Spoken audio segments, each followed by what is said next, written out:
Do subscribe to Bookstream YouTube channel. Press the bell icon to receive latest updates on book reviews. Swaraj, author Arvind Kejriwal. Hello everybody, hope you're all doing fine. In this book review, we are going to talk about the book written by Arvind Kejriwal called Swaraj. This book was presented to the nation back in his heydays of social activism. It was a time in 2011 and 12 when the whole India was being collaborated to address the issue on Jan Lokpal Bill. It was a great ambitious protest, including the activist social reformer Anna Hazare. Well, in this book, the author discusses mainly about the importance of empowering the nation through the help of Gram sabhas.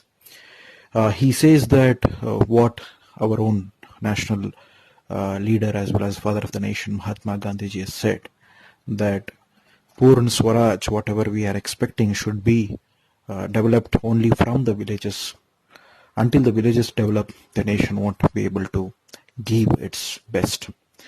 So in this book, the author stresses about the importance of empowering the villages as well as the rural regions, which needs to be developed with the help of Gram Sabha and providing funds to the Gram Sabha. The important aspect of it is that those funds needs to be an untied fund, not the tied one, which is being subjected through the government with various schemes and all.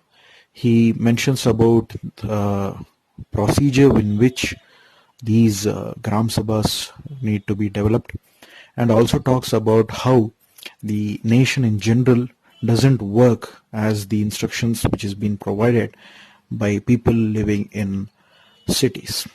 He also talks about various issues related to agriculture, about empowering the women, about education and employment in general.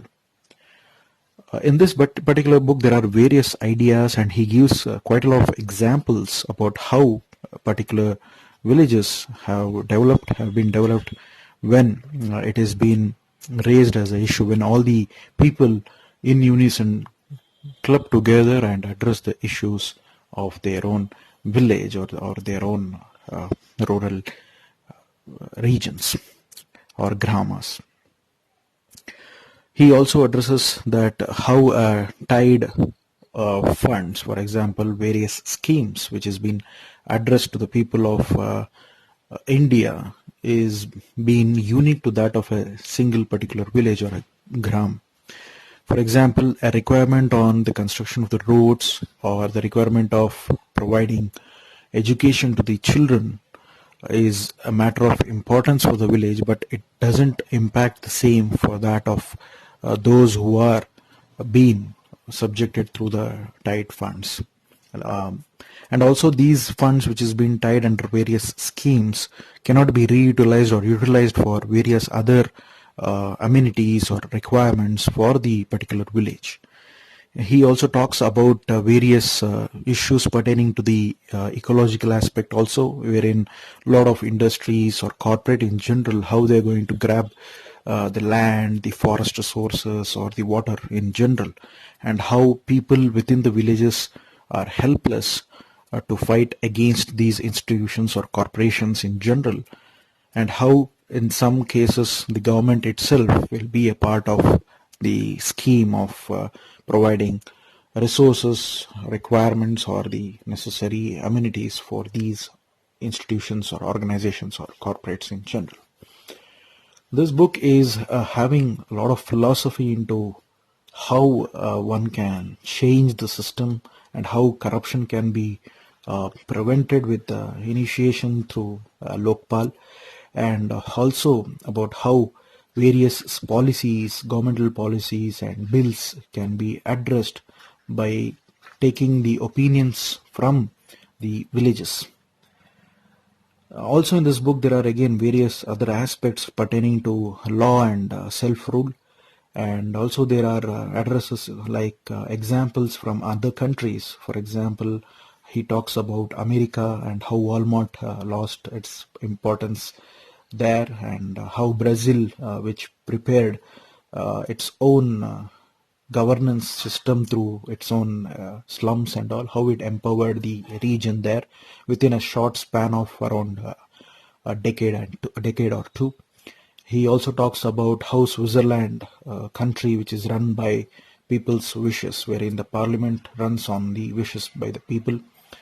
And also there are again various chapters or various information which has been provided, including the improvement in education, healthcare, on the solutions to end poverty, hunger, unemployment, and all, and also character building, as well as a political change which needs reform is also being addressed in this book. It's a short book which has many ideas and which has many concepts on how to make the country corruption free. And also there are again various things related to corruption in panchayats, alcoholism in villages, how it can be prevented, right to information, which is a key thing in Gram Sabhas, how it can be enacted accordingly, how funds can be reallocated to the needs of the people in the villages, and also about the tax collection, transparency in the documentations and all, and how the Gram Sabha has the right to hold the salaries of various officials or various people who are pertaining or who are within the limits of that particular village. For example, teachers, if they are not being available to the institution to educate these children, the Gram Sabha can hold a meeting and stop their salary. Like that, there are again examples of ASHA workers, how they are working and how some of them are exceptions. These exceptions, apart from the exceptions, how the normalized part of the thing works, and also about how companies or industry in general will come and extract the resources without the permission of the village or its people, and also on the policies of water, how or who owns the water resources is also been discussed in depth. There are again various ideas and various examples. For example, there is Hivre Bazaar in Ahmednagar, Maharashtra, where how the actually villages back then in 1972 to 1989 suffered the drought, and what solution did they got from it, and how they changed the per capita income of the village from 840 rupees to that of 28,000 rupees per year. The annual income of a family, which is around roughly 1.5 lakhs back in 2011-12 at the time of writing this book. And also he talks about an educated individual who got elected by the Gram Sabha, and how he transformed the particular village by developing various needs of like schools, hospitals, and preventing black marketing of subsidized rations and all. His name is Popatrao Pawar, who was basically studying MCom back when the village heads made or village.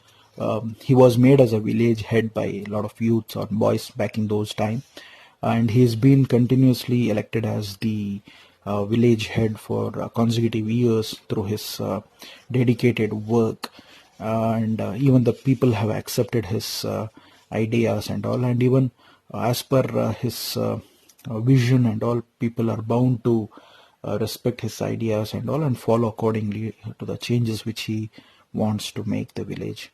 And there is again another example in North Kerala. There is a village wherein how these Gram Sabha people have decided to uh, boycott or to raise their voice against a multinational company which wanted to set up a wood factory, and how they called in people to prevent the chopping of trees in general to make this particular factory possible. And again, there is again a lot of other examples of framing of new law in Madhya Pradesh, in Amarwada block of Chindwara district, for example, about how village people altogether made it or decided to withhold the salary of people who have been representing the village, and how their decision impacted by holding the salary of a teacher, how the teacher who was actually not up to the mark of how about educating others made her choice to stay back and educate the people. She used to be irregular back then, he or she in general, and this decision by the Gram Sabha of withholding the salary uh, actually made a disciplinary action taken against the particular teacher, made quite a lot of change in educating the children in general in that village. So there are again a lot of other examples of this, and he stresses mainly on the giving the power to the Gram Sabha and enacting certain laws and changes, and all those laws which is being given to them are within the constitutional limits, and by making this, a village can empower itself and it can overcome from the hardships of the untied funds. By utilization of the untied funds, they can develop the necessary things, and also they can become robust as well as sustainable in future. So that's all, folks. This is what the book is all about, and it's a very economically good book. And economically, the price also is so economical, so one can read it. And even the author, we know that he is currently the chief minister of New Delhi, and his ideas back then was really appreciative, and he himself, as being an official government official, and back after that he started up an NGO called Parivarthan along with his friends and colleagues, and even the education minister, current education minister, as well as home minister of Delhi, Manish Sisodia. Even he was also a contributor to this particular organization called Parivarthan, where they address the issues of various villages, and they come up with solutions for the need of governance in those villages and all. Again, there are, again, as I have already mentioned, various examples about the system of Panchayat Raj, which has been already existing here, and how it needs to be reformed is also been addressed here. And he presents us in depth about the problems as well as the solutions to these problems in this particular book. A very insightful book for those who are really passionate about learning the politics, or even the learning the political philosophy for along with those who are even interested to become an activist, or students who want to study politics and all. It will be very useful for them. And even for those who want to recollect the past, about how everything happened in the last decade after this Jan Lokpal moment, which happened through Anna Hazare's march against it, implementation, I mean pro Lokpal Bill, and how those laws which was being addressed in the parliament and all, what exactly happened back then. Everything is being given there, which one can recollect from their own memories by reading these pages. Until the next book review, I hope you will definitely buy this book to read. A lot of information which has been provided in this book, which is quite worthy in nature. Signing off, this is Sandesh Shanmugam. Thank you.